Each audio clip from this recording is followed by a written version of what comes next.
Hey, bitches, and welcome back to another episode of Bitches Better Love Island Edition. I'm your host, Raven, and let's get into episode 6, shall we? So, Sean has been dumped, Jesus wept, and Kenzie is sitting here with Corbin telling him that she would have picked him if he didn't get to choose first. And I could have sworn that she said she would have picked Sean, but it's very possible that I imagined that, okay? And as we've seen, Kenzie just be saying shit, so who really knows, right? Now, Corbin says his decision was easy as fuck to make. And in the beach hut, Kenzie is like, I know I'm cheesing. I just can't stop. And I said, oh, we know. And it's not just now. You're literally always smiling like a maniac. Her cheeks must be on fire. But she's so excited about Corbin and his big hands. So she's very happy. He's 22, and I think she's like 24. So now Corbin is calling her a cougar, and I swear to you, I I just knew she was going to bring up that lion and gazelle thing again. She loves an animal comparison, and she loves for it to not make any sense. So then we have Bryce and Trinity. They are saying they're happy to be together, but they feel bad for Sean. Whatever. Shut up. Shut up. Trinity is like, oh, he's just so understanding. He was really chill when I was throwing him mixed signals. And I said, oh, why were you doing that? Why were you throwing mixed signals? Just curious. Um, but she says he's a sweetheart. Okay, great. Melanie and Sincere are happy to be together, and they say they're going to hold each other extra tight tonight. Great. Casey and Anaya are happy too. Casey is really happy and confident in their connection. And he says he's got feelings creeping in, and it would take a lot to turn his head at this point. Please note, while Anaya is saying, oh, really? Oh, Casey, that's so sweet. Oh, she's not really giving anything back to him, right? Like, okay, she said, I feel really good when I talk to you, but that's it. No, like, my head wouldn't turn either. Like, I'm starting to catch feelings too. Nothing of the sort. So, now I'm back thinking she doesn't really like him. I just can't shake this feeling. What do y'all think about it? Because as you can see, I'm very back and forth. I feel like he likes her and she is trying to like him, or she wants to, but it's just like not really happening for whatever reason. I don't know. Tell me how y'all feel about it. Kada and Zach say they're really happy to be together. She feels really good about him, and he's always her first choice. Great. Now, Gabe and Bea, the vibes are a little off. She's like, it was hard for me to get up there and say all that stuff and be vulnerable, and your reaction just like wasn't what I thought it would be. And I don't know what was going through your head. Like maybe you weren't expressing yourself fully. Cause I mean, Casey gave Anaya endless hugs and kisses. Bryce ran up to Trinity. Like it's just a little strange. And he's like, oh, well, when I speak my main language, I can say it better. So she was like, okay, would you rather speak Spanish? Like, would that help? And he was like, yeah. So then they started speaking Spanish, and that was nice. And he said he's really happy with her and he really likes her. Um, I totally believe him that it's easier for him to express himself in his main language, Portuguese or Spanish, just because that's easier for him. That's valid. But I think he still could have like shown her more affection, after she was done with her speech, because that seemed to be like what she was making comparisons to, but whatever. Bea, you need to prepare yourself for this man to stray, okay? Because it's happening and it's going to happen soon. I can feel it in my bones. Now, Mel is getting ahead of herself and acting like a weirdo. No surprise there. She's talking about changing her Instagram name to Sincerely Mel. Guys, listen, is it cute? Does it have a nice ring to it? Yes, but you have to chill. You've got to chill. It hasn't even been a week. All right. And then we have Kenzie. She's singing about having a guy with muscles and big hands. So the vibes are high in the girls' dressing room. Okay. They're having a good time. They're very happy. Now, the next day, Gabe actually asked Bea what she expects from a guy, and I'm shocked by that question because I didn't think he cared. So she tells him some things like, "Oh, open my door, give me your jacket when I'm cold, just like be a gentleman." And he was like, "Okay, so what am I missing so far?" And she was like, "Well, we haven't had any deep conversations yet, and I would like to do that." So then he asked her about her past relationships. And I can't believe they haven't had this conversation yet. That feels like one of the first questions that people ask, but whatever. Um, so she says that she dated a guy 20 years older than her. And this went on for like 3 years, and she didn't even tell her family about it. And that is a long time to date someone and keep it from your family. But it's like she knew they weren't going to go for that shit because it's inappropriate. Okay. And they broke up because of the age difference. It was too much. And I said, yeah, y'all know I hate an age gap like that. I do not approve. I think it's inappropriate. I think it is weird. No, sorry. And apparently, Gabe dated a woman 18 years older than him, but he just said it and moved on. And I want to hear more about it. Now, Bea says that they are progressing, but she's nervous that he might fuck her over. And if that happens, then what? Because she's not really like been talking to anyone else in the villa. And I said, yeah, exactly. And look at what happened to Sean, you know? You've got to speak to other people. You don't even it doesn't even have to be anything serious, but like you've got to get some other chats going and have to the point where a person could be like, "Oh yeah, like she's cool. I could see that there's possibly something there and, like, want to couple up with you if the situation presented itself, right? So then Sincere and Anaya talk, and Sincere is feeling good that Mel chose him, and he wants to make the trust stronger between the two of them. And he's like, how can I do this? So he's like really in it with her. And then he talks about his idiot friends back home and how they're like, oh, you can't like a girl more than she likes you. And that he was like, that is the stupidest thing I've ever heard, and that's not how I think. So yeah. I said, oh, y'all, I shouldn't say this because it's far too early. Um, but I may have been wrong about him. Maybe no, no, no, I'm not gonna say that. What I'll say is maybe he's not so bad. I don't know. I'm not officially changing my stance on him just yet, but I feel like the moment that I do, he's gonna show his ass, and I'm gonna be like, "I knew it." So, for now, I'll just say Sincere has some redeeming qualities, right? How about that? That feels safe to say. I'm gonna go with that. So, then Anaya talks about her and Casey, and she was like, "He's always reassuring me and making me feel confident." But that was it. That's all she had to say. That's suspicious, right? She didn't say anything about liking him. She just described the things that he does. I don't know. And then Sincere is like, "Y'all are the perfect couple." And she's like, "You think?" Well, I think you could be if you really liked him, but I don't know, girl. Like, can you just tell me what's going on, please? I don't like being in the dark. I don't like being confused. So, Kata and Zach chat, and he really likes her, obviously. Who wouldn't? And he likes her so much that when she gets up and tells him to come with her, he's like, oh, I can't because he has a boner. So, there you have it. Kenzie, Trinity, and Bea chat, and Bea's talking about how much she really likes Gabe, but she has a feeling that he's just into her until someone else comes in. I said, correct. Now you're getting it. Now your eyes are open. And Kenzie is like, but he makes sure he talks to you. What? Okay. Thanks for adding that, Kenzie. What the fuck does that mean? What does that have to do with anything? So anyway, Kenzie says that the girls have all their eggs in one basket, and I said, "Well, you have a point there, and that is not a good thing." And then she goes on to say that she's very turned on by Corbin, and Trinity's like, "That's great and everything, but I really want you to find your cowboy. You need that." I said, "Foreshadowing."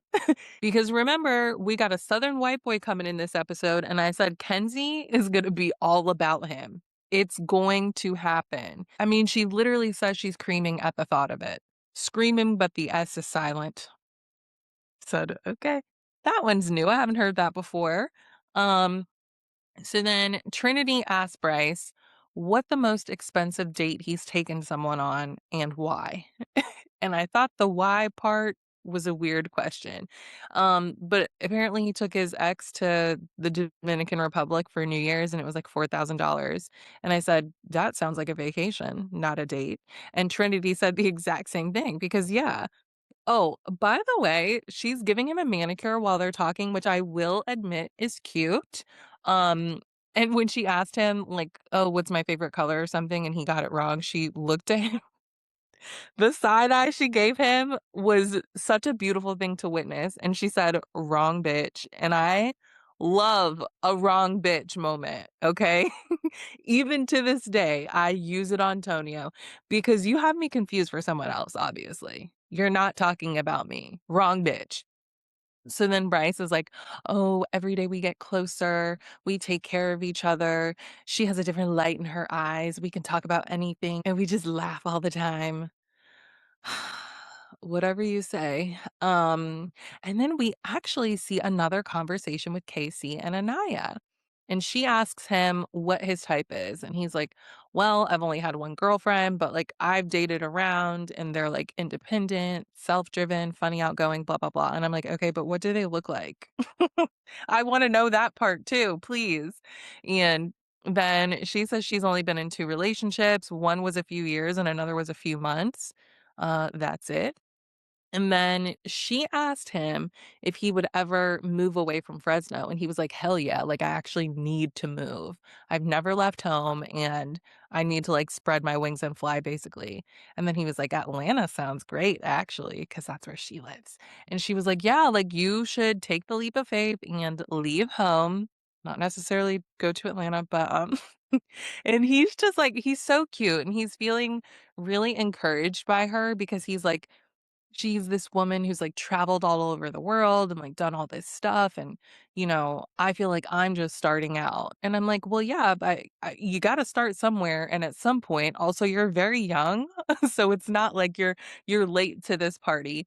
And I tell you what, going on Love Island was a huge leap of faith. That was a big move. Like, your life is about to change big time, my friend, so you're doing just fine. So, that was a really nice chat between them, and I would like to see more of that, please. Thank you. Now, Kenzie and Corbin chat, and she tells him oh my god. She tells him that his eyes are like a lion's, and I said, "Oh, brother, this girl has a hard on for lions, okay?" So he's like, "Oh, like a hunter, and you're the prey?" And she was like, "Hell yeah. That's how I wanna feel." Oh my god. Kenzie wants to be preyed upon so bad, y'all. The girl is not well, I'm telling you. So then he's like, out of nowhere, he's like, "You know what I want to experience? Blindfolding and trying to get to know your partner." And Kenzie was like, "What? What the fuck are you talking about?" And he's like, "We're blindfolded and we have to find each other in the room." And she was like, Have you done this before? You've totally done this before." He was like, "No, I haven't." Yes, he has. The man is a liar, everybody. We can't trust the thing he says. So he's like, "No, I just like have all these fantasies that I want to experience, handcuffs and kinky shit." And she's like, "Well, I love doing 69." And he's like, "I've never done that either." I don't believe him. And then she was like, "In the middle of the night, you touched my butt and I just like couldn't go to bed." And I said, "All right, all right, listen, I'm no prude, okay? But I'm not interested in hearing this. I'm really not. I don't think that we should be a part of this conversation. Just send them to the hideaway so that they can get this out of their systems. All right? Thank you." So then they get a text that says they're going to have a slumber party tonight. Oh boy. So they all get dressed in their lingerie and their boxers, and everyone looks great. And really, I'm talking about the girls. But you know what? Casey looks good too. I will say that. Sean would have looked great if he was here. Um, I'm sorry. I promise I will stop bringing up old shit. So you know how they always do the little slow-mo dance scene or whatever? This time they're doing it on this enormous bed. And I know I said the bed from before where Kada and Gabe took them to, whatever they're calling that place. It's not the hideaway though. I know I said that bed was enormous, but this one is truly enormous. I've never seen anything like it. So they're all dancing all sexy and hitting each other with pillows, real sleepover behavior, right? And you already know I was looking at Kenzie like, "Don't you dare do the splits, all right?" But she didn't, and I was like, "Okay, but we're gonna be in this bed for a while, so she still might. Like, I got my eye on you, girl." And then here comes Ariana looking good as hell, as usual. So she sits them down and she's like, "Yeah, you guys have been sharing beds and cuddling and all that and getting really comfortable with each other. So, girls, do you think you'd be able to find your man without seeing him?" And they're like, "Yeah." And she's like, "Okay, well, we're about to find out." And then she pulls an Erin of Bravo We're Black, shout out, and she's like, "Let's play a game." So the boys are going to be handcuffed to the headboard. The girls are going to be blindfolded and they're going to have their own paint color. So once they put the blindfolds on, they have to make their way through the boys to find their partner. And she's like, "Don't be afraid to enjoy the journey and have fun along the way." Like, oh my God. But they will be leaving their paint on the boys so everyone can see where they've been and what they've done, basically. And once they've found their partner, or they think they found them, they're going to handcuff themselves to them. Y'all, Corbin had something to do with this, right? You can't convince me otherwise. This is literally what he was talking about with Kenzie earlier in the day. The producers heard that and were like, "How quickly can we get an enormous bed put together?" Because this can't be a coincidence, right? No way. So Trinity goes first, and she went right in for a kiss after feeling up Gabe's body, and she knew good and damn well that was not no damn Bryce. Okay, he does not have all those abs and muscles. But okay, girl, carry on. And she did the same with KC and Zach. And hey, Ariana did say have fun along the way. So I think that's what she's doing. I'm not mad at her. Now, when she gets to Bryce, she knew it was him and handcuffed herself to him. So that made him happy. Now, Melanie started with KC and kissed him for a minute, and then she went to Zach and kissed him for like half a second and was like, "Nope, that is not him." Then, when she got to Bryce and also Trinity, because she's handcuffed to him at this point, right? She was like, "Wait, there's a girl there," and starts making out with Trinity. And I said, "Oh, brother." Because of course, the guys are like, "Ooh, ooh." And it's only annoying because you can tell that Mel is one of those girls that makes out with girls to get guys' attention. And that's such loser behavior. So she does that. Then she gets to Sincere, makes out with him, and then moves on. And she's like, "Wait, there's more." And now she's making out with Corbin, which is crazy because she definitely had her hands in Sincere's hair and nobody else has hair like that. She knew that was him. So when she's done with Corbin, she goes back to Sincere. And then she goes back and forth between the two of them a bunch of times. She's like, "Okay, now back over here. Oh, one more time. Oh, one more time. Oh, one more time." It was crazy. So ultimately, I mean, she does go back and end with Sincere and handcuffs herself to him. He's pissed. So they will definitely be having a talk about this later. And I thought that was wild behavior. She definitely just wanted to make out with Corbin, which is fine. Listen, I enjoyed this. I thoroughly enjoyed this. I think Mel is a weird ass bitch, but I am enjoying her shenanigans right now. I will say that. Now, next up is Kenzie. So she starts off making out with Gabe, and then in walks Bombshell Soul, and she is bad. Bad, bad, bad. Wow, wow, wow. It's about to be a lot of tears shed because of this woman. Trust me when I say it, okay? So while Kenzie is making her rounds, Soul joins the game and she gets on the bed with her paint, but she's not blindfolded. The boys are losing it, by the way, and rightfully so. So Soul starts out by making out with Corbin, and then she goes to Gabe and then to KC. And I don't think she's going in a particular order. I think she's just trying to avoid Kenzie because she's still on the bed, by the way, but who cares about what she's doing right now, right? So Soul says that the standouts for her were Corbin, Casey, and Sincere. And she said Sincere was giving her those eyes. And he was. I saw it and I was just like, "Yeah, I bet." Especially after what Mel just pulled. So those being her standout guys already, what did I just say? Tears will be shed. Rivers will be cried. I'm telling you. So she did her thing, made out with all the boys, and then she left. Now back to Kenzie. When she got to Corbin, she handcuffed herself to him. Great. So then it's Bea's turn. She starts up with Casey and then she goes to Gabe.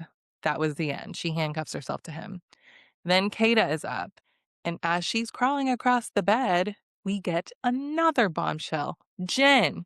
She's walking in with her titties bouncing even more than Soul's were. She means business, okay? So she joins Kata on the bed and she's making her rounds. And guess who's loving it the most? Take a guess. Corbin. No surprise there. Another blonde? He's like, I'm in heaven. And this is my fantasy. Like, could life be any better right now? And somehow, when Jen is kissing Corbin, Kenzie's like, I know that's not Kata. And I'm like, does she know that there's a bombshell? Or did she saying like she knows that's not Kata because Kata like didn't want to kiss Corbin before or something like that? Like, I don't know. I was confused. So anyway, then Jen leaves. Kata finally finds Zach and handcuffs herself to him. Great. Last up is Anaya. So she starts off at the end with Corbin and makes her way down, but she's just feeling their bodies. No kissing or anything like that. So when she gets to Casey, she's like, oh, hell yeah, that's my man, and starts making out with him, handcuffs herself to him. So they're all done at this point, and they take their blindfolds off, and they all found their boys. Congratulations. And then Ariana's messy ass is like, okay, well, let's take a look at the evidence. Who is this color? Who was this color? So, of course, Mel is like, wait, who is red? And Ariana was like, oh, about that.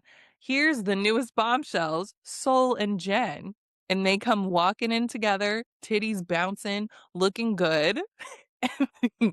And she's like, oh, hi, girls. Like, did you have a good time? They're like, we had a great time. We enjoyed all the kisses. I was like, oh my God. I love this shit. So then Ariana was like, boys, how do you feel? Here goes Casey's dumbass. And he's like, I feel blessed. And Bea was like, And he was like, I feel blessed to be with my girl. No, wrong road. And then I was like, no, it's not funny. It's not funny. Read the room, stupid. And he's covered in red, by the way. And Anaya's like, look at all the red all over you. And he's like, oh, well, I didn't even do nothing. Like, just zip it. Why would you say that? What is wrong with you? I would expect a comment like that from like Corbin. You know what I mean? Not you. Oh, brother. The men are always going to disappoint you, aren't they? It doesn't matter how sweet they seem. This is why you can't get too excited about them. So, anyway, then Ariana's like, oh, girls, don't worry. Don't be upset. I got something for y'all, too. Caleb. And here goes Mel's weird ass. She literally jumping up and down, screaming again. Girl, what is wrong with you? Calm down. Sincere is literally right next to you. You are handcuffed to him, actually. Have you not learned your lesson yet? Also, you haven't even seen this man yet, and you're doing all this carrying on. Relax. So Caleb walks in, and oh God, he's like, I'd rate myself a 9 out of 10. The other one is the girl that he's going to find inside the villa. So he's corny. I said, oh, Kenzie's going to love you even more than I originally thought. And guess what? Just as I suspected, Kenzie said that's exactly her type. And here she is screaming, but the S is silent again. And let me tell you what, it's not often that you don't see all of Kenzie's teeth, right? But in this moment, her mouth is shut because I think she doesn't want Corbin to know like how into that man she is. And she actually like, she's doing the opposite of what Mel is doing. So they're both like being very extreme. So it's still obvious, right? You might as well open your mouth back up because you're not fooling anyone. All right. Corbin, you're out of here, sweetie. You're out of here and you won't be missed. And you know what else is happening again? Mel is blocking the girls from seeing the bombshell. You can't make this shit up. So Trinity is like, girls, sit back so Kata can see him. Damn. But she actually moves this time, right? So growth, I guess it's baby steps, right? Maybe next time she will also not block people from seeing the bombshell, but then she will not be jumping up and down, screaming with excitement about the man, especially when Sincere is right fucking next to her. Oh, Jesus. Oh, and I forgot to mention, Bryce said that he knows Jen, so we'll see if there's anything to that, if it's interesting at all. How do you know her? You know, what's the connection? I want to know. Now, back to Caleb. So he gets to go through the girls and kiss them all, and the boys are hating their lives. So you know I love that because you guys just had the time of your lives. Like, you can't be serious. This doesn't even make it even between y'all, but whatever. When I tell y'all I was cheesing harder than Kenzie while all of this was going down, I mean it. I love this shit so much.